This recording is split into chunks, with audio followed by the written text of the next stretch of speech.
6 centuries ago, European civilization stood at the threshold of a new era. Yet at this time, most people still knew very little of the world beyond their own small communities, no matter whether they lived in Europe, in Asia, or in Africa. In fact, in the 1400s, most people still thought the world was flat, and understanding of geography was so poor that the best map of the world was over 1,000 years old, having been made not long after the time of Christ. But by the end of the 1400s, as new ideas took hold, knowledge of the world and its people improved rapidly as more and more ships set out from European ports to explore unknown regions of the earth during the great age of exploration. Now let us discover why and how this incredible period of history came to be.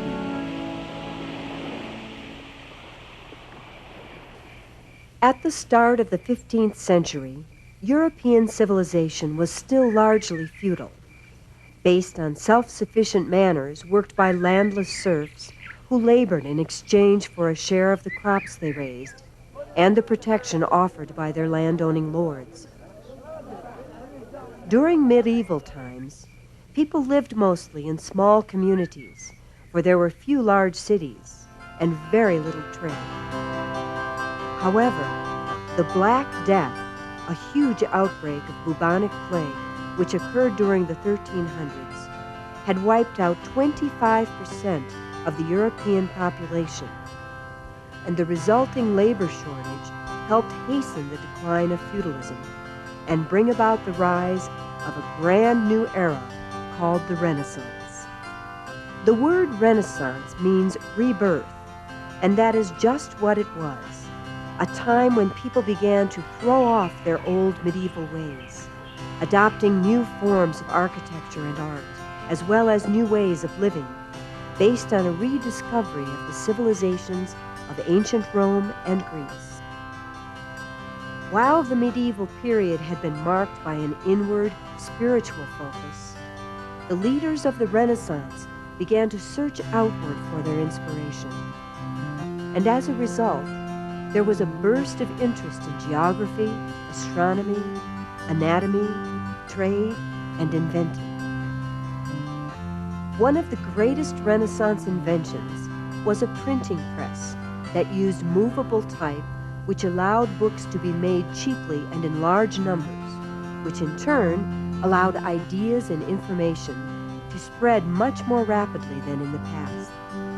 And during the Renaissance, all of these things, the growth of trade, the increased desire to learn more about the earth, new inventions, and a more rapid flow of information, combined to bring about the great age of exploration.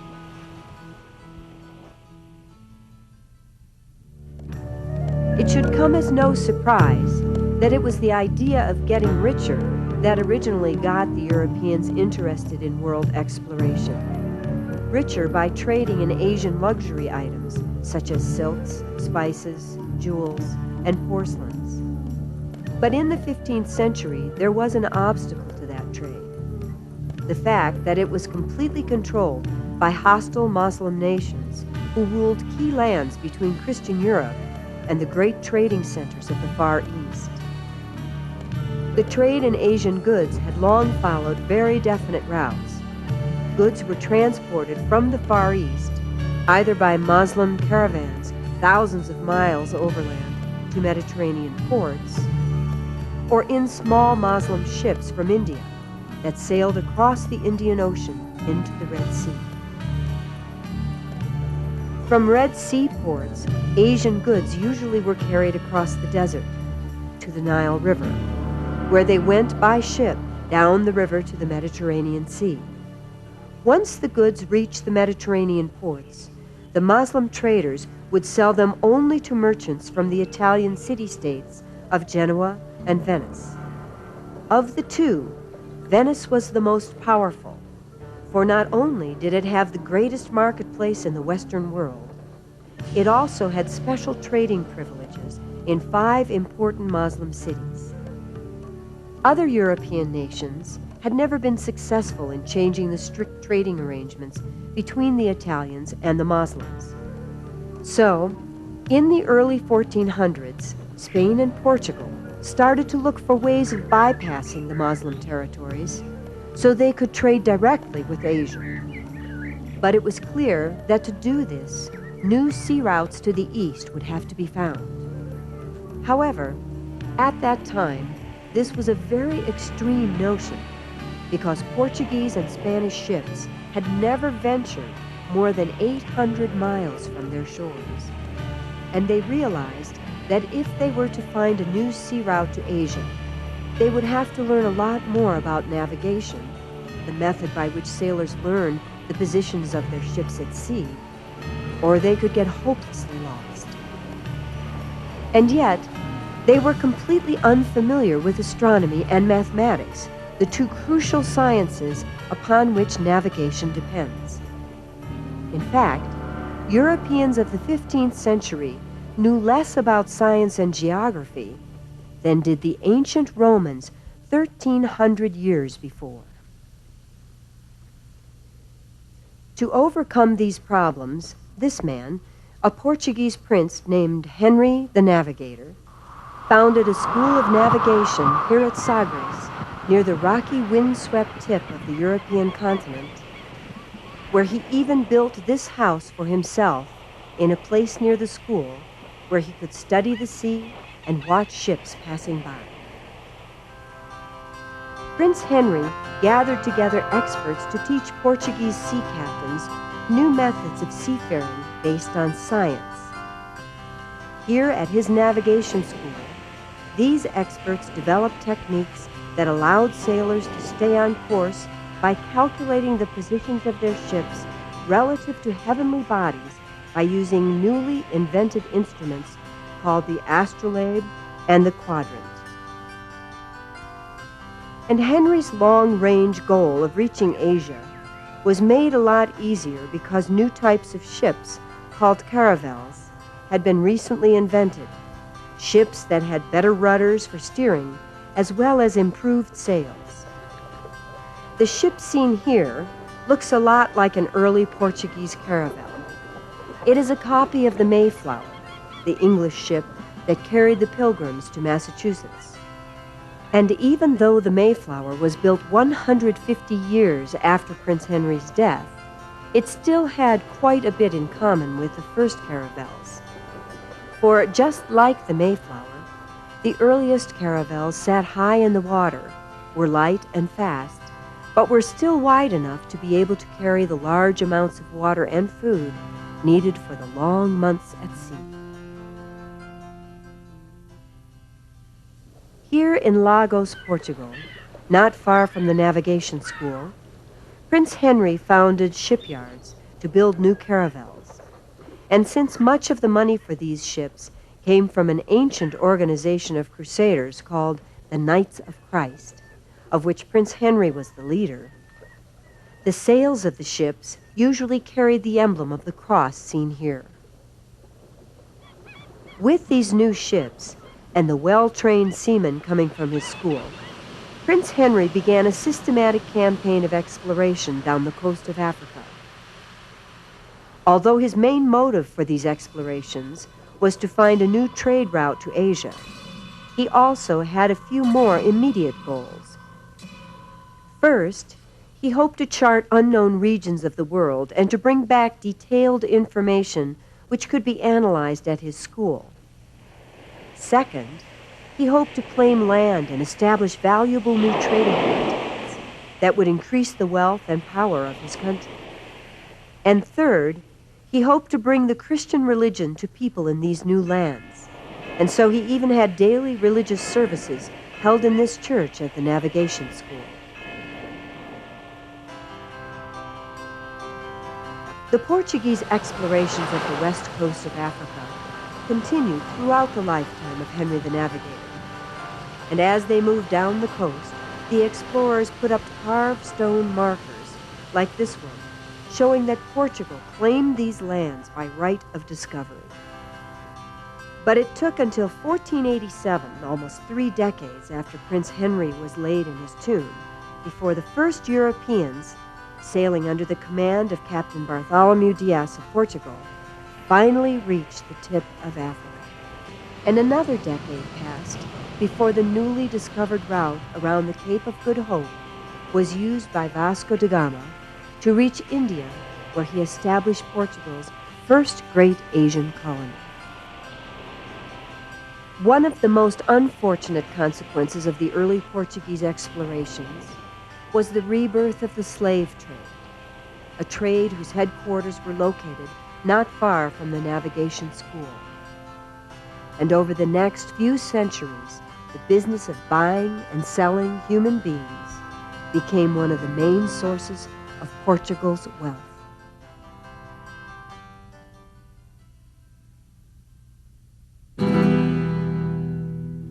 In the 1480s, over 10 years before the Portuguese reached India, this man, an Italian named Christopher Columbus, had the idea that Asia could be reached not by heading east around the tip of Africa, but by sailing west all the way around the world. In an era when most people thought the earth was flat, this seemed like a ridiculous idea. But Columbus, an educated and experienced seaman, had used the best available information to calculate that only 4,000 miles of ocean lay between Asia and the west coast of Africa. And it was while living at this monastery in Spain that Columbus was able to convince the Spanish rulers, King Ferdinand and Queen Isabella, to support his bold scheme.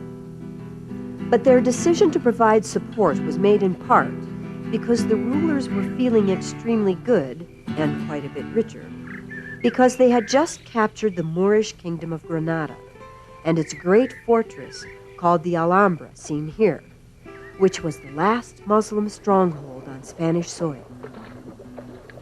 And by the summer of 1492, here in the muddy waters of the Rio Tinto harbor, 3 ships, the Niña, Pinta, and Santa Maria, awaited his command. And at dawn on the 3rd of August, Columbus's ship sailed out of this harbor on what was to become the most famous voyage in history.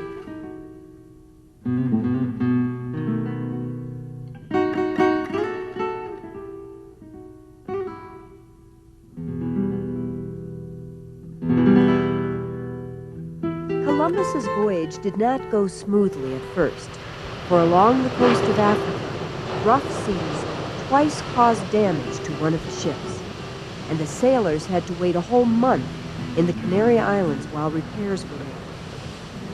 But on September 6th, Columbus's ships finally sailed west into the unknown waters of the Atlantic Ocean. The ships sailed on for over a month, but as time went by, the crew, having seen nothing but water for so long, began to doubt they would ever see land again. Some feared sea monsters would get them, while others worried that if the world was flat, they might sail off its edge. And after 34 days at sea, they begged Columbus to turn back, but he refused. The difficult decision to keep going had enormous historical consequences. For just 2 days later, on October 12th, land was sighted, and Columbus was overjoyed, for he believed he had actually reached Asia. Little did he know that his long journey from Spain had only carried him to the Bahama Islands southeast of present-day Florida. But not long after claiming the island he had discovered for Spain, Columbus sailed off to do some more exploring. He even sent small boats up some of the rivers, searching for the great cities he had heard of. But except for a few native villages, all he found was wilderness. Many years were to pass before the Spanish were to learn that great civilizations existed in this part of the world. In fact, in modern-day Guatemala, This temple still stands in the ancient Mayan city of Tikal, which was abandoned hundreds of years before Columbus was even born. Before returning to Europe in January of 1493, Columbus collected specimens of animal life, exotic plants, and even a few native people to show the king and queen.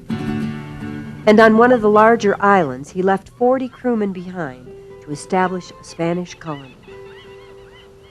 It was April before Columbus laid eyes on the familiar landscape of Spain again. And when he finally reached the royal court, King Ferdinand and Queen Isabella were so pleased with what they learned, they decided to set him up with a fleet of 17 ships filled with supplies, horses, farm animals, and 1,500 settlers for his new colony.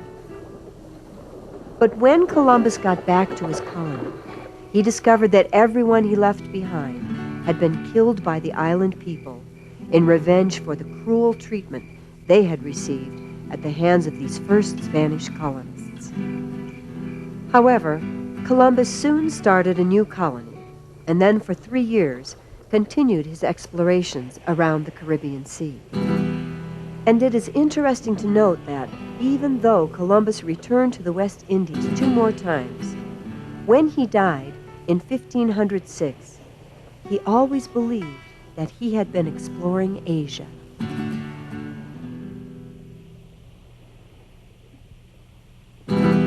Like Columbus, nearly all the rest of the early European navigators who crossed the Atlantic thought they were exploring the coastline of Asia. An exception was this man, Amerigo Vespucci, a merchant born here in the great Italian city of Florence, who, beginning in 1499, carried out explorations along the coast to the south of the Caribbean Sea. As a result, he came to believe that the shoreline he was seeing did not belong to Asia, but was part of a previously unknown continent, which he called the New World.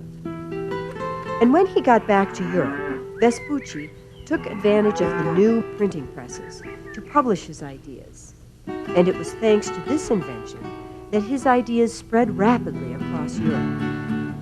In fact, Amerigo Vespucci became so well known that many people of that era believed he had been the first European to make discoveries across the Atlantic. This was why, when a German map maker created a new map of the world in 1507, he named the southern continent America in his honor. As it turns out, the first Europeans to reach the New World were the Vikings who, around the year 1000, explored and even temporarily settled along what is today the east coast of Canada. But during the Great Age of Exploration, the first Europeans to reach that part of the world were John Cabot and his son Sebastian, who in 1497 sailed from England and returned the next year, sailing down the North American coast as far as the Chesapeake Bay.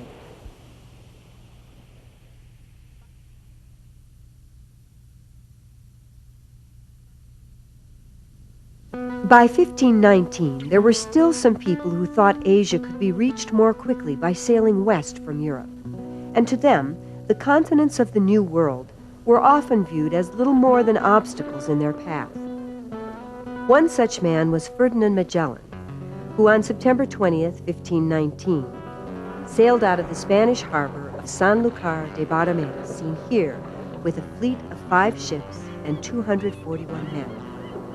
And a year later, after many struggles, Magellan discovered a passage around the tip of South America, today called the Straits of Magellan.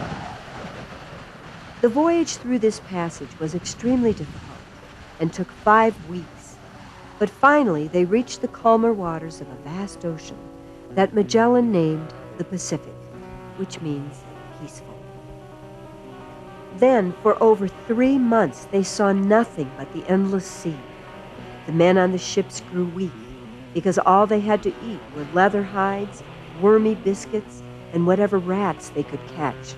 So with each day, their fear and misery increased. But after sailing thousands of miles west from Cape Horn, Magellan's ships reached an island where they could take on fresh water and food. This amazing first voyage around the world continued for another year, but finally ended in 1522 when a single ship returned to the harbor at San Lucar after an absence of nearly 3 years. But that ship carried only 17 men, because the other 224 original crew members, as well as Magellan himself, had died along the way. But the sailors who survived made history, for they had shown that Asia could be reached by sailing west from Europe. But much more importantly, their voyage proved conclusively that the world is round. In 1519, the same year that Magellan left for Asia, this man, Hernando Cortés, sailed from Spain with a fleet of 11 ships and 600 men, hoping to conquer Mexico. At that time, most of Mexico was ruled by Montezuma II, the emperor of the Aztec tribe, whose magnificent capital of Tenochtitlan was built where modern-day Mexico City now stands. This part of Mexico was the center of Mexican civilization. In fact, hundreds of years before the Aztecs, an ancient tribe called the Teotihuacans built the enormous temple seen here. When Cortés arrived in Mexico, the Aztecs, who were probably the most advanced civilization in the New World, at first welcomed him, thinking he was a messenger from one of their gods. But Cortés wanted conquest, and there was little the Aztecs could do to stop him. For the Spaniards possessed deadly cannons and guns, and the Aztecs did not. They also possessed metal armor to protect themselves from spears and arrows, and the Aztecs did not. And the Spaniards had horses to carry men and supplies, and the Aztecs did not. So with advantages like these, and with the help of other tribes who hated the Aztecs, it took only a few years for Cortés to bring Spanish rule to Mexico. And just 10 years later, in 1531, a similar scene was played out in Peru when the forces of Francisco Pizarro destroyed the magnificent Inca Empire. After Peru and Mexico fell to Spain, men such as Coronado and De Soto set off to explore lands that are today part of the southern United States, lands which they claimed for Spain. And by the mid-16th century, most of the newly discovered parts of the world had been colonized by Spain and Portugal, according to the terms of the Treaty of Tordesillas.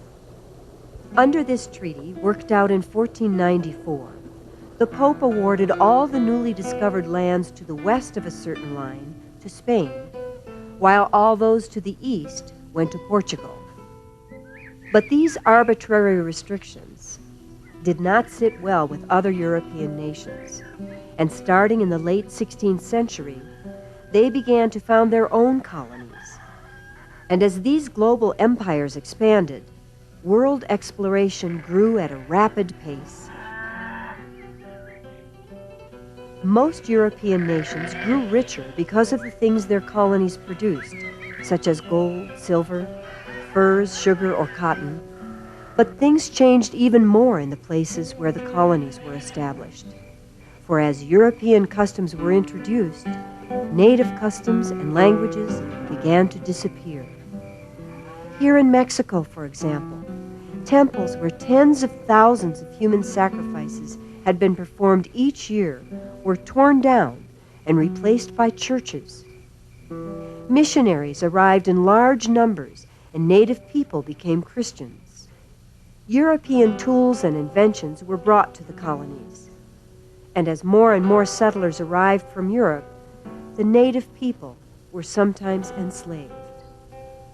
But the greatest change was the destruction of up to 80% of the Native American population from diseases accidentally carried to the New World by the Europeans. The great age of exploration that began so quietly in Portugal during the early 1400s brought many changes. Colonization caused a huge population shift from one side of the Atlantic Ocean to the other.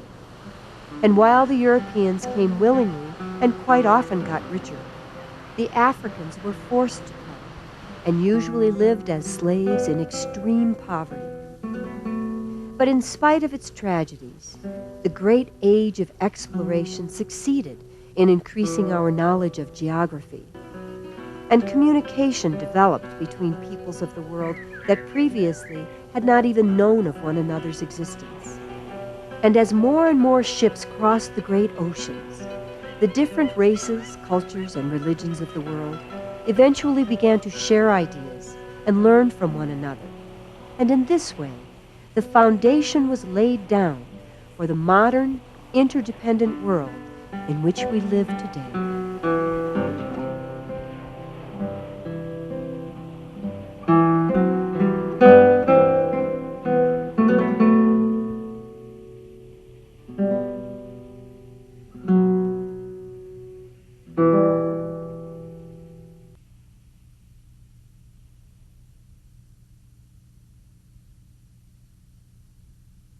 Trade with the Far East in the 15th century was controlled by Muslim traders who would sell their Asian spices, silks, jewels, and porcelains only to European traders from the city-states of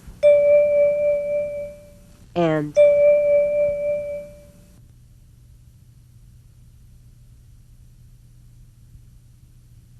the great age of exploration began at a time when Europe was leaving the medieval era and entering the historical period of cultural rebirth called the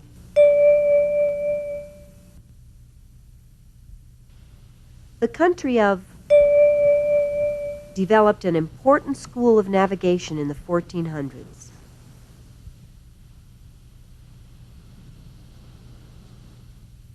The explorer named was the first European to reach India by sailing around the tip of Africa. The development of new ships called helped make world exploration possible in the 1400s. Three important goals of the early explorers were to and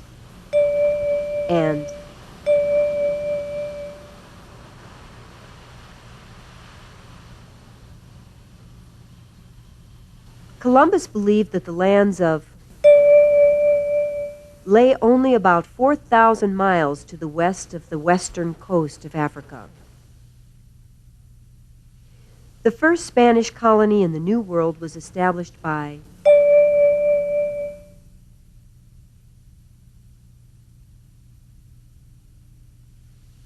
the continents of the New World are named after a merchant explorer named